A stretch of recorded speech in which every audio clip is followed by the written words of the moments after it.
لە ئەڵلقەکانی ڕابردووە باسم لە پێناسەی بەدگومانی کرد پاشان لە پاڵنەرەکانی بەدگومانی واتە ئەو هۆیانەی کەوا ئەکەن ئینسانی مسلمان بکەوێتە بەدگومانی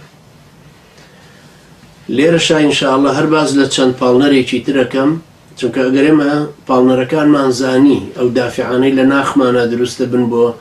ئەوەی کە بەدگومانیمان لا بکەنە سیما و سیفەت و پیشە ئەگەر ئێمە ئەوانەمان زانی وردە وردە هەوڵی چارەسەرکردنیان بە تێکید هەرەدەین بۆیە ضروریە هەموو مسلمانێک بزانێ چۆن ئەکەوێتە بەدگومانی یەکێکی تر لەو هۆکارانە لەو پاڵنەرانە بریت ڕەچاونەکردنی ئادابی ئیسلامی لە چرپە چرپ یعنی قسەکردن بە ئەسپایی لەگەڵ کەسانێکی ترە من شتێکی تایبەتیم هەیە ئەمەوێ بۆ کەسێکی باس بکەم بەڵام بە ئەسپایی بە جۆزکای ئەچرپێنم ئەم چرپەش لە ئیسلامە خۆی ئادابی خۆی هەیە کە بە ئینسانی مسلمان ئاگای لێبێەوە ئەو ئادابانە ڕەچاوکە لە ئادابی ئیسلامیەکە قسەکردنە بێ ڕۆشن و ئاشکرا و ڕاشکاو بێ بابەتەکانت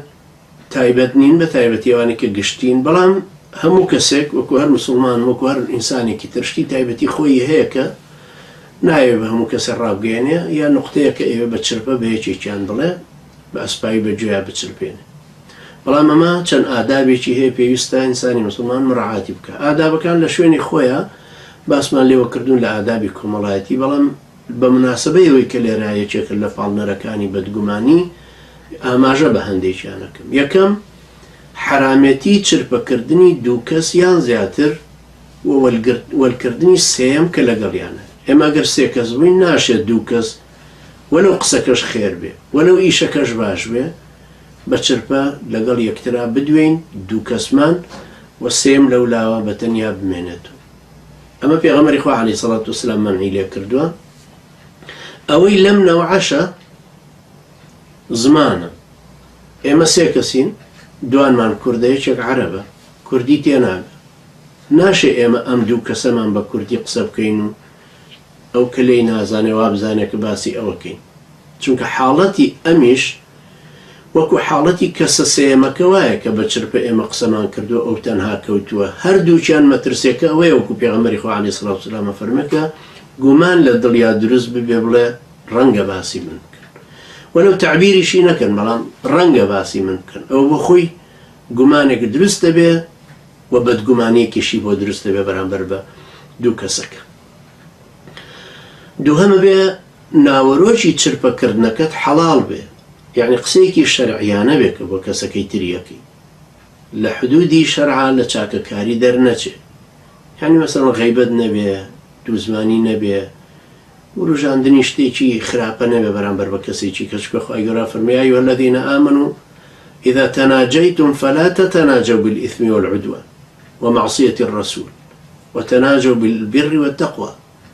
ئەو کەسانەی ئیمانتان هێنا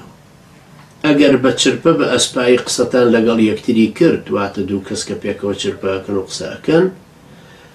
چرپەی گوناحکارانە و دەست درێژیکردن و سنوور بەزاندن و یاخیبوون لە پێغەمبەری خوا بێ ئەمری پێغەمبەری خوا مەکەن عەلەیهی سەڵات وسەلام بەڵکو با لەسەر بر و تەقوا بێ لەسەر کاری چاکە و خواناسی و خواپەرستی و لە خوا ترسان بێ سێهەمە بێ چرپەکردنەکە ضەروری بێ بەوەی کە ئاسایی نەبێ ئەگەر بە ئاشکرا لەناو خەڵکی ترا بیڵێی نەوەکە زەرەر بدا لە خەڵکی تر نەوەکە خۆت زەرەر لێ بکەوێ یا زەرەر لەو کەسە بدا کە ئەچرپێنی بەگوێیە یان قسەکە وایە ناتەوێت بێ بە شایعە و بڵاو بێتەوە لەناو خەڵکە مەسەڵەن مسلمانێکە ڕای کردو خۆی شاردوتەوە خەبەرێکە ئەیدەی بە کەسێک بە چرپە بەگوێیە چرپێنی پێڵێڵی فڵان کەسیش الحەمدوللا دەرچوو خۆی شاردوتەوە ئەمە هی ئەوە نیە تۆ ئاشکرا باسی کە بکەوێتە دەستی تاغوتان و ملهوڕان بکەوێتە دەست دوژمنانی ئیسلام ئەمە